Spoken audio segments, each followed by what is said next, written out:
Vamos a recibir a continuación al doctor Luis Efraín Ríos, magistrado y fundador de la Academia Interamericana de Derechos Humanos, en este contexto sociológico, y nos trae un magnífico tema súper oportuno. ¿Pueden ser candidatos personas que son vinculadas a un proceso penal? Vamos con él. Contexto sociológico.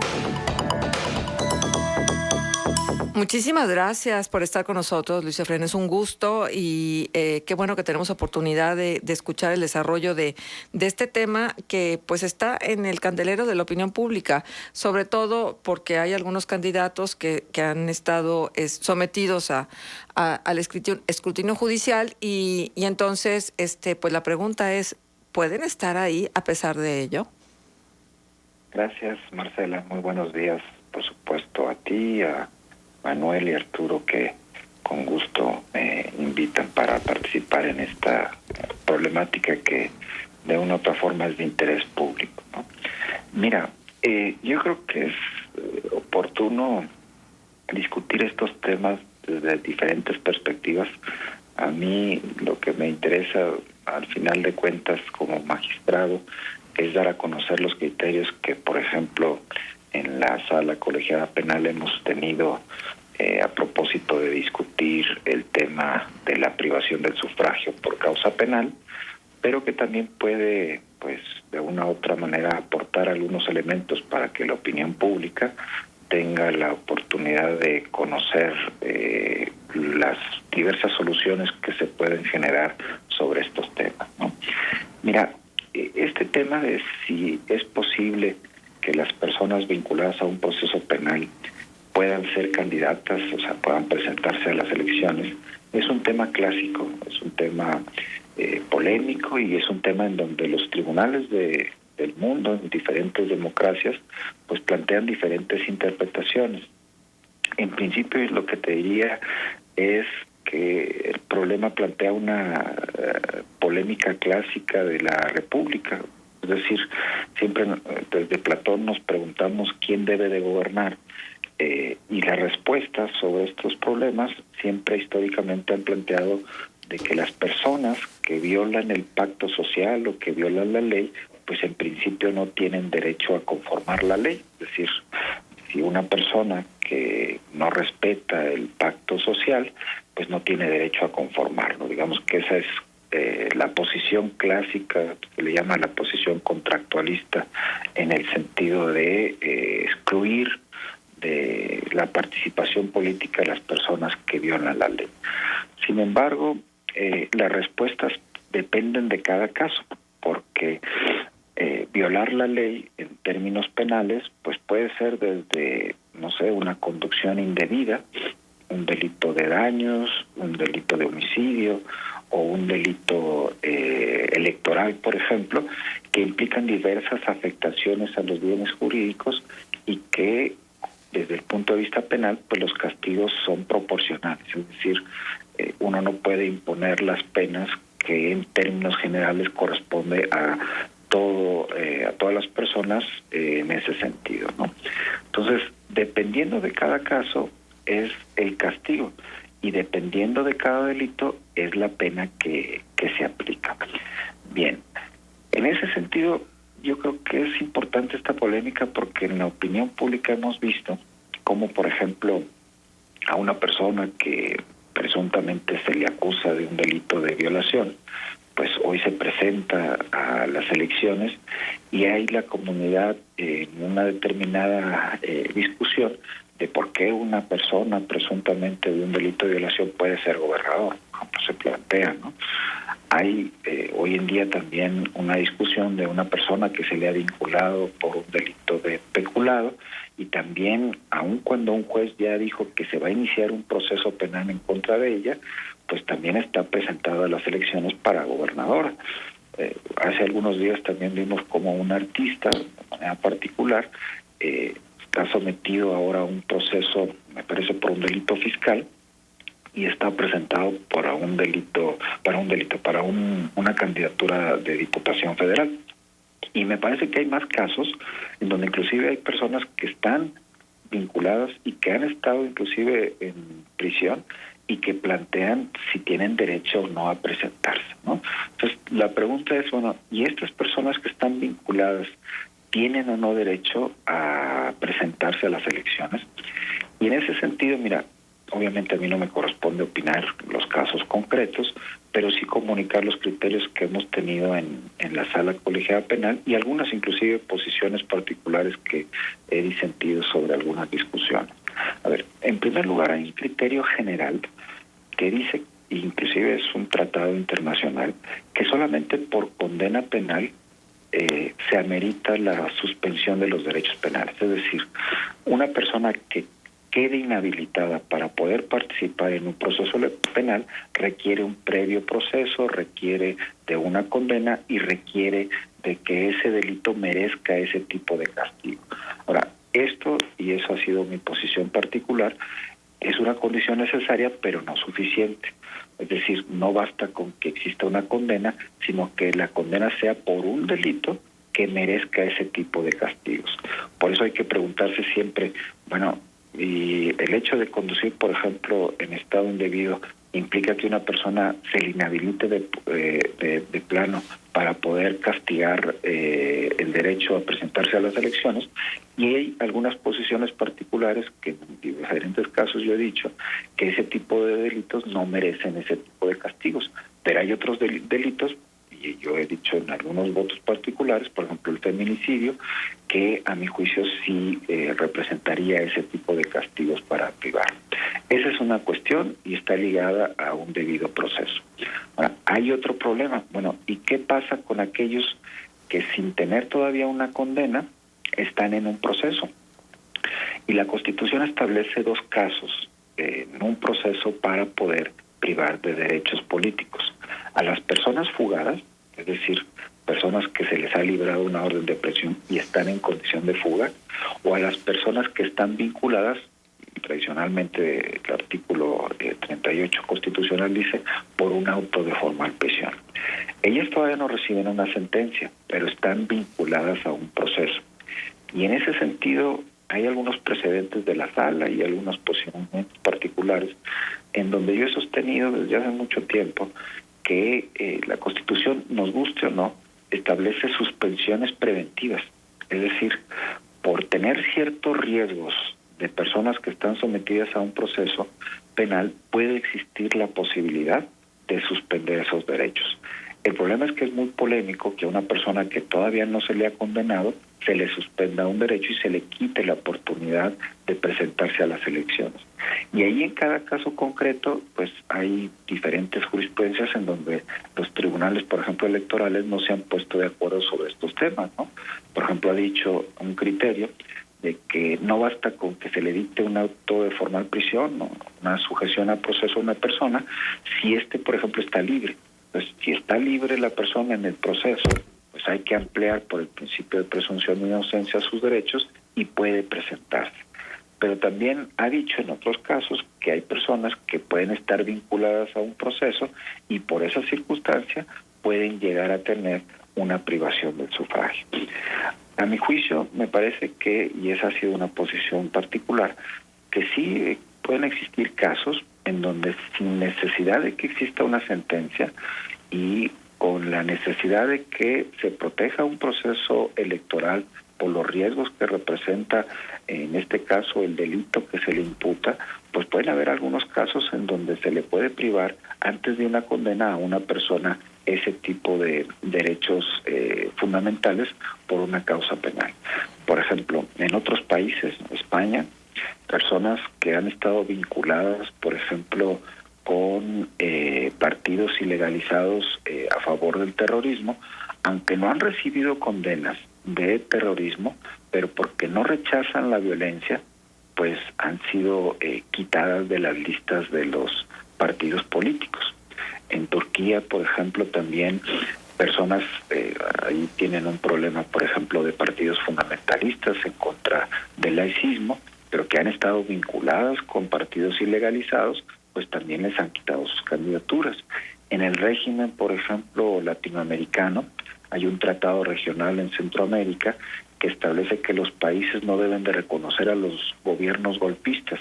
Bueno, hay personas que se han presentado a las elecciones, que han participado en los golpes de Estado y que han querido participar, en el caso, por ejemplo, lo de Ríos Montt hace tiempo en el ámbito centroamericano, y que sin recibir todavía una condena penal, pues la Comisión Interamericana recomendó que sí era válido quitarle las candidaturas por esos riesgos que representan, ¿no?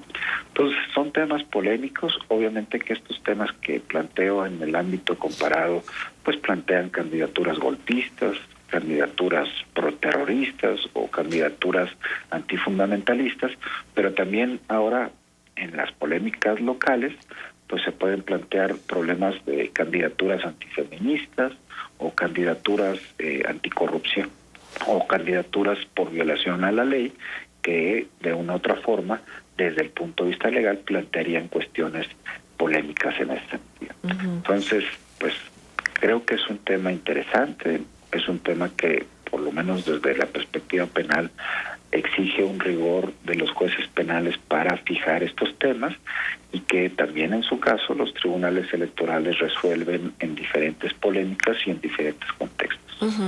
Sí, Luis Efraín, digo, es súper interesante, y yo sé que una cosa es lo que dice la justicia desde sus normas y lo que está reflejado en la Constitución, y otra muy diferente es el juicio ciudadano. Porque además damos por hecho situaciones que ni siquiera están comprobadas, y condenamos sin siquiera haber sometido a proceso o a juicio a quien condenamos. Y sin embargo hay conductas públicas de quienes quieren ser candidatos que están ahí como parte de la memoria de su trayectoria, que de alguna manera pues perfilan al candidato. Esto es independiente entonces de lo que el Código Penal pudiera estipular, y también la percepción que pudiera tener el ciudadano en relación a una candidatura.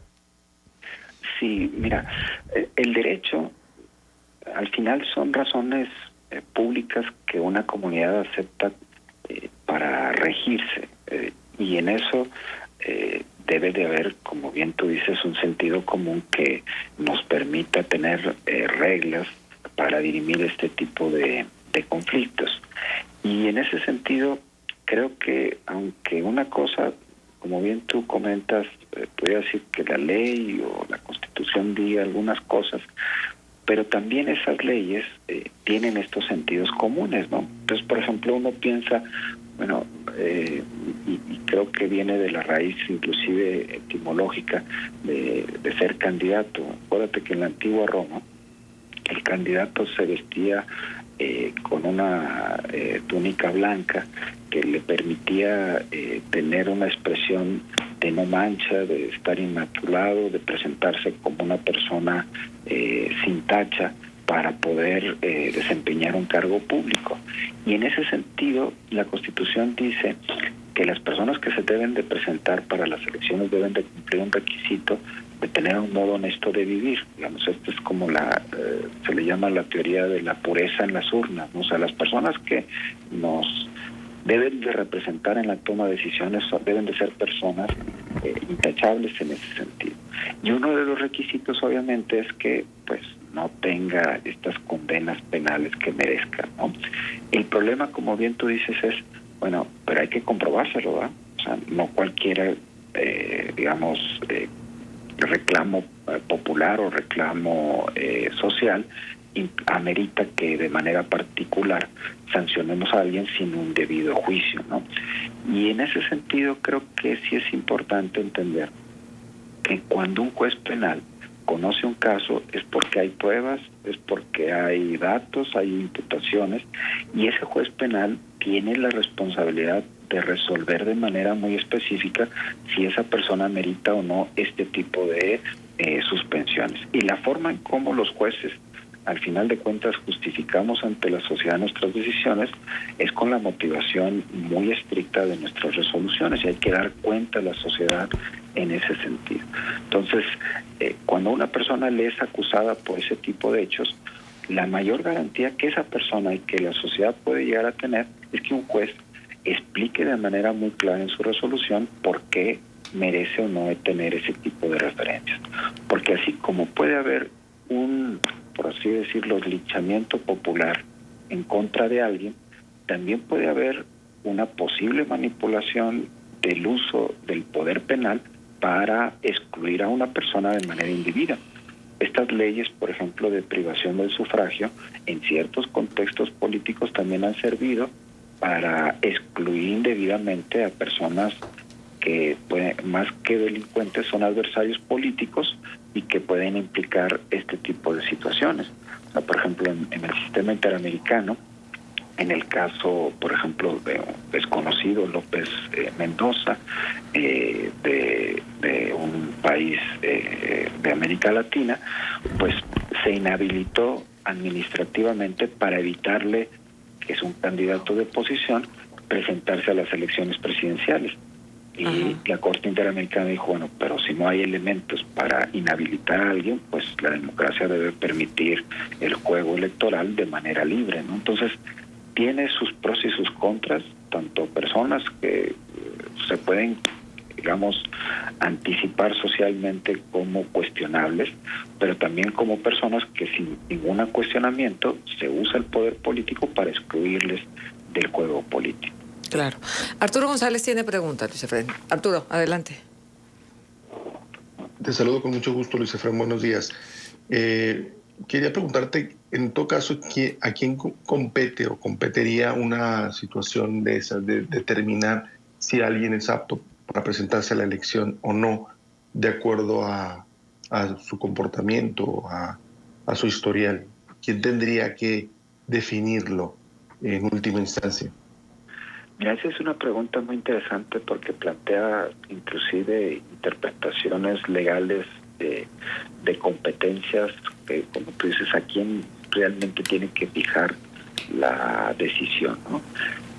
Yo, y así lo he visto, he hecho posicionamientos y las resoluciones que me han tocado asuntos de la competencia de la sala penal, he dicho que en principio los jueces penales somos los legalmente competentes para determinar cuándo se le debe de privar de sus derechos a las personas por un delito. ¿Por qué? Porque los jueces penales somos los que tenemos que imponer las penas, somos los que tenemos esas facultades. Una de las penas, siempre se piensa que la pena que solamente imponen los jueces penales es la prisión. No, hay prisión, pero también hay suspensión de derechos. Entonces, creo que el que debe de fijar en su sentencia de manera clara o en sus resoluciones preventivas cuando una persona por un delito merece ese tipo de privaciones son los jueces penales. Pero hay ocasiones en que los jueces penales o no imponen esas penas o no se les fija en una resolución y entonces acuden al Tribunal Electoral, que es lo que ha pasado justamente en las discusiones en sede de los tribunales electorales. Entonces acuden ya al Tribunal Electoral, que es una jurisdicción distinta, y esos tribunales, como si ellos tienen la competencia de proteger los derechos políticos, se han venido a pronunciar sobre los temas de cuando una persona, más que privarla, porque no, ellos no privan de los derechos, protegen los derechos. Entonces los tribunales electorales han sido los competentes no tanto para fijar que una persona se le prive del derecho, sino para protegerlo. Y entonces, por ejemplo, los tribunales desde hace tiempo electorales han dicho, bueno, si una persona tiene un proceso penal, pero no está en prisión, pues, se le debe de proteger su derecho. Tienen ya una jurisprudencia y un criterio muy firme sobre ese tema, ¿no? El caso hace tiempo, por ejemplo, que no sé si recuerdan el caso Godoy, una persona que fue fugada en un juicio, se le acusó por un delito de delincuencia organizada, acudió a la Cámara de Diputados, protestó y se discutió si una persona que estaba fugada tenía derecho o no a presentarse a tomar protesta en la Cámara de Diputados. Y ahí se ha discutido que una persona fugada pues constitucionalmente no tiene derecho a presentarse y ejercer derechos políticos, porque los derechos políticos requieren que no estés en prisión o no estés jugado, ¿no? Entonces, estos problemas los jueces penales somos competentes para determinar estas resoluciones, pero los jueces electorales son competentes para determinar cuándo se protege o no un derecho por estas circunstancias. Claro. Muy bien, Luis Efraín, pues ha sido un verdadero gusto poderte tener en los micrófonos de Contextos, en este contexto sociológico específicamente y con un tema de tanta actualidad. Muchísimas gracias. Al contrario, Marcela, y un gusto y un saludo a toda tu audiencia. Gracias, Luis Efraín Ríos, estuvo con nosotros, magistrado, fundador además de la Academia Interamericana de Derechos Humanos. Tiempo de pausa. Contextos.